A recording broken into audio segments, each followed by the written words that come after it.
അവർക്ക് long term competitive പൊസിഷനിൽ നിൽക്കാനായിട്ട് സാധിക്കുകയാണ്. ആമസോൺ കമ്പനിയോട് കോമ്പറ്റീറ്റേഴ്സ് ആരാണ്? ലോകം മുഴുവൻ വ്യാപിച്ചു കിടക്കുന്ന ആമസോണിനോടാണ് കോമ്പീറ്റ് ചെയ്ത് അതിനോടൊപ്പത്തിന് നിൽക്കാനായിട്ട് ഇവർക്ക് സാധിക്കുകയാണ്. ഇപ്പോൾ ഫ്ലിപ്കാർട്ടും വാൾമാർട്ടും കൂടി ചേർന്നുകൊണ്ടുള്ള ഒരു ജോയിൻറ്റ് വെഞ്ചർ അവർ ലോങ് ടേം കോമ്പറ്റേറ്റീവ് പൊസിഷനിൽ എത്താനായിട്ട് സാധിച്ചു. അതെങ്ങനെയാണ്? സ്ട്രാറ്റജിക്കലായിട്ടുള്ള ഒരു മൂവ്മെൻറ്റ് അല്ലെങ്കിൽ അങ്ങനെ ഒരു ഡിസിഷൻസ് എടുത്തുകൊണ്ടാണ് മാനേജേഴ്സ് ഇത്രയും വലിയ സാമ്പത്തികമായിട്ടുള്ള ഒരു വലിയൊരു ഹ്യൂജ് ഇൻവെസ്റ്റ്മെൻ്റാണ് അവർ ചെയ്തിരിക്കുന്നത്. അപ്പോൾ അതൊരു സ്ട്രാറ്റജിക്കലായിട്ടുള്ളൊരു തീരുമാനമായിരുന്നു. അപ്പോൾ അൺസർട്ടൈൻ ആയിട്ടുള്ള ഫ്യൂച്ചറിൽ ഇങ്ങനെ ഒരു കറക്റ്റായിട്ടുള്ള ആക്റ്റായിട്ടുള്ള ഒരു തീരുമാനം എടുത്തത് കൊണ്ടാണ് അവർക്കതിനെ ഫേസ് ചെയ്ത് കറക്റ്റ് ചെയ്ത് മുന്നോട്ട് പോകാനായിട്ട് സാധിച്ചത്. അപ്പോൾ ഇത്രയാണ് ആ ഒരു കേസ് സ്റ്റഡിയിൽ നമുക്ക് പറയാനുള്ളത്. ദെൻ നെക്സ്റ്റ് ടോപ്പിക്കിലേക്ക് basic characteristics of managerial economics. Managerial എക്കണോമിക്സിൻ്റെ ബേസിക് ക്യാരക്ടറിസ്റ്റിക്സ് എന്തൊക്കെയാണെന്ന് നോക്കാം.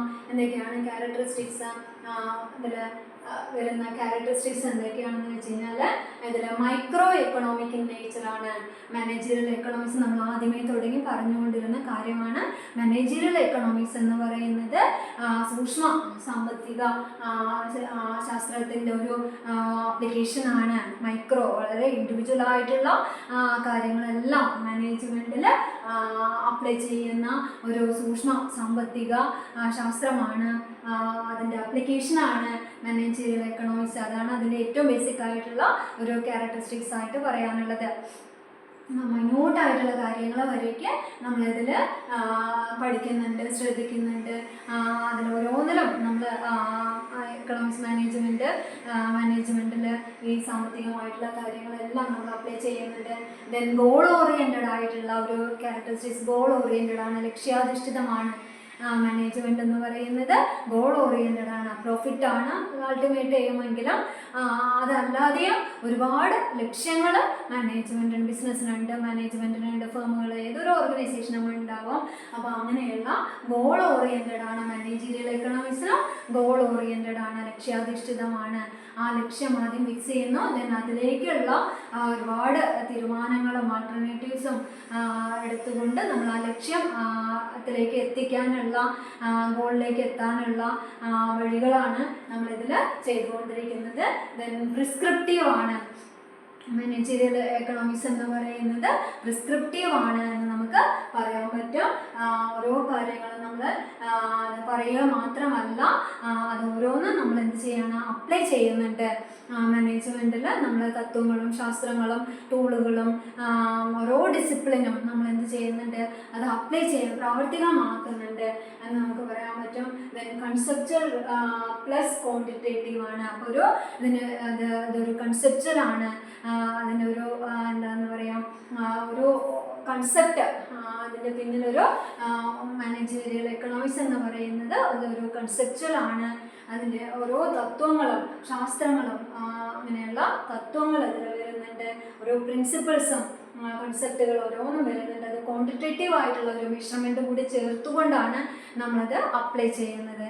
ഇതിൽ വരുന്നുള്ള ഓരോ കാര്യങ്ങളും, ഓരോ എലമെൻറ്റ്, ഈച്ച് എവറി എലമെൻറ്റ്, മാനേജ്മെൻറ്റിൻ്റെ ഓരോ തീരുമാനങ്ങൾ എടുക്കുന്ന ഓരോ കാര്യങ്ങളും, ബിസിനസ്സിൽ ഒരുപാട് കാര്യങ്ങൾ വരുന്നുണ്ട്. അത് ഓരോന്നും ഓരോ കൺസെപ്റ്റുകളും നമ്മൾ ഇതിനോടുകൂടി ചേർത്തുകൊണ്ടാണ് ക്വാണ്ടിറ്റേറ്റീവ് ആയിട്ടുള്ള മെഷർമെൻറ്റ്, സംഖ്യാരൂപത്തിൽ, കണക്കിൻ്റെ രൂപത്തിൽ അല്ലെങ്കിൽ മോണിറ്ററി ടേംസിൽ നമ്മൾ ആഡ് ചെയ്ത് അത് കറക്റ്റ് ചെയ്ത് ടോട്ടലും പിടിക്കലുകളും നടത്തിയിട്ടാണ് നമ്മളത് അപ്ലൈ ചെയ്യുന്നത്.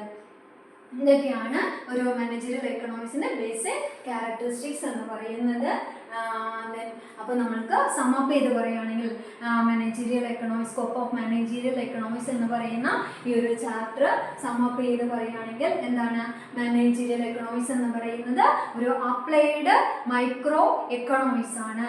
മാനേജറിയൽ എക്കണോമിക്സിൽ എന്താണ് അപ്ലൈ ചെയ്ത്? മൈക്രോ എക്കണോമിക്സ്, സൂക്ഷ്മ സാമ്പത്തിക ശാസ്ത്രം. ഇൻഡിവിജ്വൽ ആയിട്ടുള്ള ഓരോ സൂക്ഷ്മമായിട്ടുള്ള ചെറിയ വശങ്ങളും ചെറിയ കാര്യങ്ങൾ, എവറി എലമെൻറ്റ് ഇതിൽ അപ്ലൈ ചെയ്യുന്നതാണ്, മാനേജ്മെന്റിൽ അപ്ലൈ ചെയ്യുന്നതാണ് മാനേജീരിയൽ എക്കണോമിക്സ് എന്ന് നമ്മൾ പറഞ്ഞു കഴിഞ്ഞു. എന്തിനെയാണ് നമ്മൾ ഫോക്കസ് ചെയ്യുന്നത്? Focus on resources allocation and decision making. നമ്മൾ റിസോഴ്സസിന്, നമ്മളുടെ കയ്യിലുള്ള വിഭവങ്ങൾ പരിമിതമാണ്, നമ്മളുടെ ആവശ്യങ്ങളാണെങ്കിൽ അനന്തമാണ്. അപ്പോൾ അനന്തമായിട്ടുള്ള അൺലിമിറ്റഡ് ആയിട്ടുള്ള നമ്മുടെ വാണ്ട്സിനെ സാറ്റിസ്ഫൈ ചെയ്യാൻ വേണ്ടി നമ്മുടെ കയ്യിലുള്ള ലിമിറ്റഡ് ആയിട്ടുള്ള റിസോഴ്സസിനെ ശരിയായ രീതിയിൽ അലോക്കേറ്റ് ചെയ്യുന്നതാണ് മാനേജീരിയൽ എക്കണോമിക്സ്. അതുമായി ബന്ധപ്പെട്ട തീരുമാനങ്ങൾ എടുക്കുന്നതാണ്, ശരിയായ തീരുമാനങ്ങൾ എങ്ങനെ എടുക്കണം എന്നതുമായി ബന്ധപ്പെട്ടതാണ്. അതുപോലെ തന്നെ uses of demand, cost, pricing, investment tools. ഇതിൽ നമ്മുടെ മാനേജ്മെൻറ്റിൽ എക്കണോമിക്സ് ടൂളുകൾ ഏതൊക്കെയാണ് യൂസ് ചെയ്യുന്നത്? ഡിമാൻഡ്, അതുപോലെ തന്നെ കോസ്റ്റ്, എത്രമാത്രം ചിലവ്, എത്ര ആവശ്യങ്ങൾ, അതിൻ്റെ വില എങ്ങനെയാണ്, വിലയുമായി ബന്ധപ്പെട്ട കാര്യങ്ങൾ, അതുപോലെ നിക്ഷേപപരമായിട്ടുള്ള തീരുമാനങ്ങൾ, അങ്ങനെ സാമ്പത്തികമായിട്ടുള്ള ഓരോ കാര്യങ്ങൾ എലമെൻറ്റുകൾ നമ്മളിതിൽ യൂസ് ചെയ്യുന്നുണ്ട്. ഇതെല്ലാം ഇമ്പോർട്ടൻ്റ് ആയിട്ടുള്ള ടൂളുകളായിട്ട് തന്നെയാണ് നമ്മൾ മാനേജീരിയൽ എക്കണോമിക്സിൽ യൂസ് ചെയ്യുന്നത്.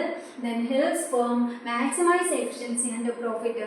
ഇതിൻ്റെ എല്ലാം അൾട്ടിമേറ്റ് എയിം എന്ന് പറയുന്നത് എന്ത് തന്നെയാണ്? മാക്സിമൈസ് ദി ബെനിഫിറ്റ്, മാക്സിമം പ്രോഫിറ്റിലേക്ക് എത്തിക്കുക, മാക്സിമം സ്ഥാപനത്തിൻ്റെ വിജയം, സക്സസ് ആണ് ഇതിൻ്റെ എല്ലാം അൾട്ടിമേറ്റ് എയിമാണ്. ഏതൊരു സ്ഥാപനവും ഫെയിലിയർ ആകാനായിട്ട് ആഗ്രഹിക്കുന്നില്ല.